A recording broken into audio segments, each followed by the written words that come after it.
पूरे वर्ष में एक दिन ऐसा आता है, मकर राशि में सूर्य प्रवेश करता है तो उसे मकर संक्रांति कहते हैं। हमारा ध्यान दीजिएगा, पूरे वर्ष में एक दिन मकर संक्रांति का। हमारे हिंदू धर्म में ये दिन है, हमारे हिंदू धर्म में जो ये दिन है। अच्छा, कई लोग कहते हैं कि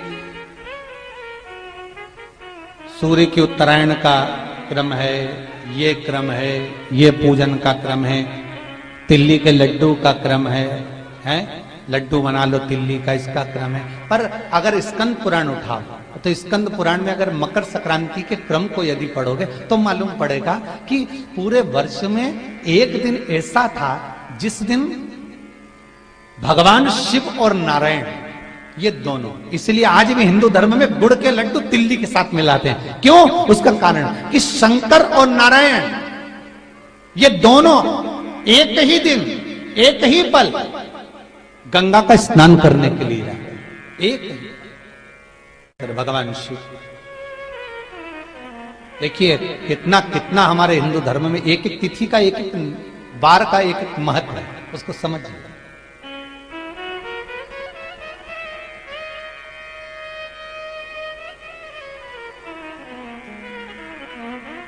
माता लक्ष्मी, भगवान नारायण और भगवान शिव को स्नान के लिए गुप्त रूप से झांकती है।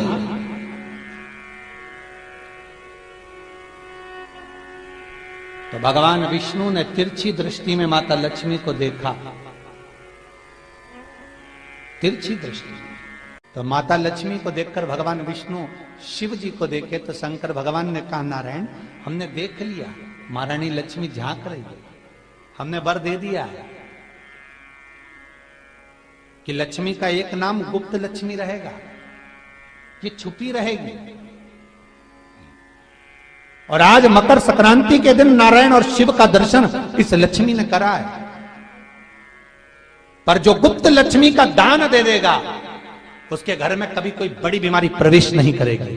कैंसर जैसा रोग, किडनी और लीवर का रोग नहीं हो सकता। आज भी नियम है कि मकर संक्रांति के दिन एक लड्डू बनाया जाता है गुड़ और तिल्ली का, उसमें 1 का सिक्का, 2 का सिक्का या कोई लक्ष्मी उसमें फंसा दी जाती है और लड्डू को पैक कर कर किसी मंदिर में दान दे दिया जाता है। उसको कहते हैं गुप्त लक्ष्मी, जिससे घर में कोई बड़ी बीमारी प्रवेश न हो।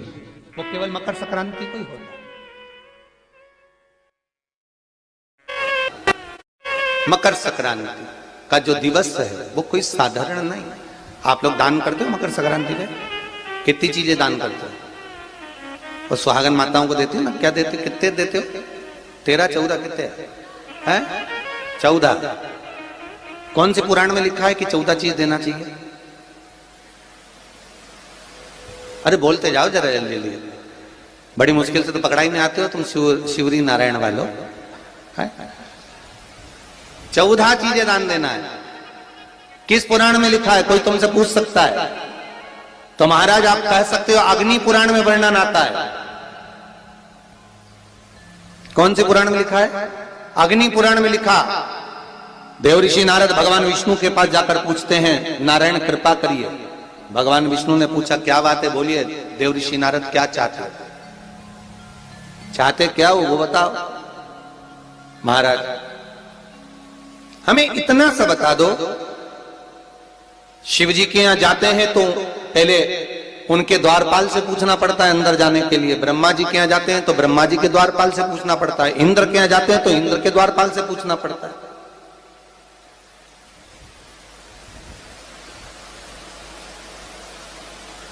हम जितनी भी जगह जाते हैं तो कोई ना कोई द्वारपाल से हमें पूछना पड़ता है अंदर जाने के।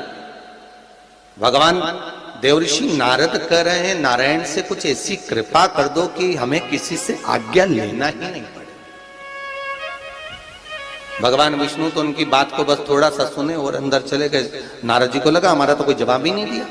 नारद जी वहीं पर टिक गए, खड़े रहे, नाम जाप करते रहे।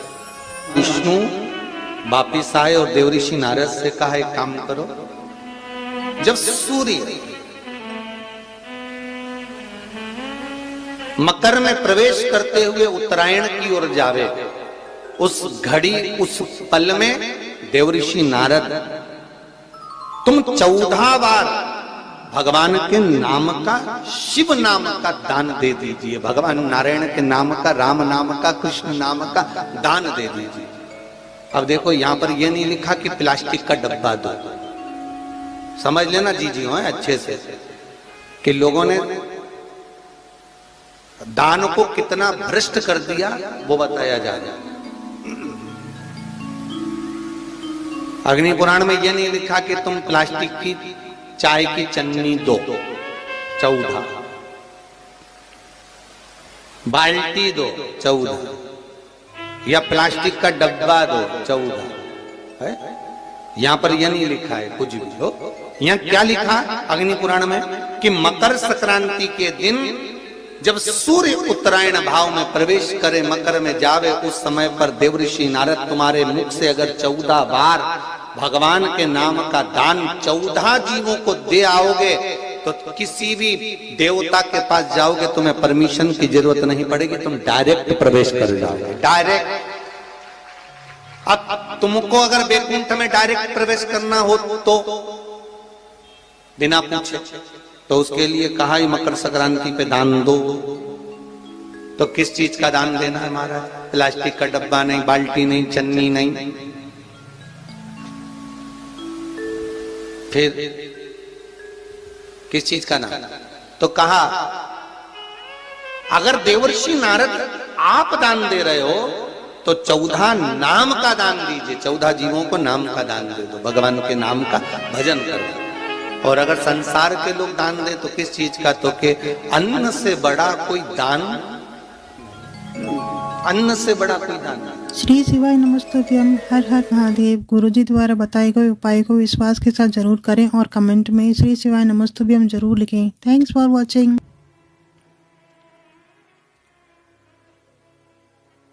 महाराज आज सुंदर उत्तरदा एकादशी भी है। आप सभी को बाबा देव अधिदेव महादेव की इस सुंदर आनंदमय पुत्रदा एकादशी के लिए भी बहुत बहुत साधुवाद, बधाइयाँ। अपने जीवन को सार्थक बनाने का प्रयास करिए, भगवान की भक्ति में डूबने का प्रयास करिए और जितना बन सके उतना भगवान की भक्ति में डूबने का प्रयास करिए। मंगल परिवार, गुप्ता परिवार, ऑस्ट्रेलिया का शर्मा परिवार, अगर ये पावन मानसरोवर शिव महापुराण की कथा को करवा रहा है तो आपके भीतर ये भाव प्रकट होना चाहिए कि आप इस पावन कथा को सुनने के बाद आपके भीतर ये भाव प्रकट हो कि हम भगवान शंकर के कृपा पात्र होकर भगवान शिव की गंगा स्नान, यमुना स्नान, कुंड का स्नान, सरयू का स्नान, मानसरोवर का स्नान हम अपने भाव से कर रहे हैं, हम अपने दिल से कर रहे हैं।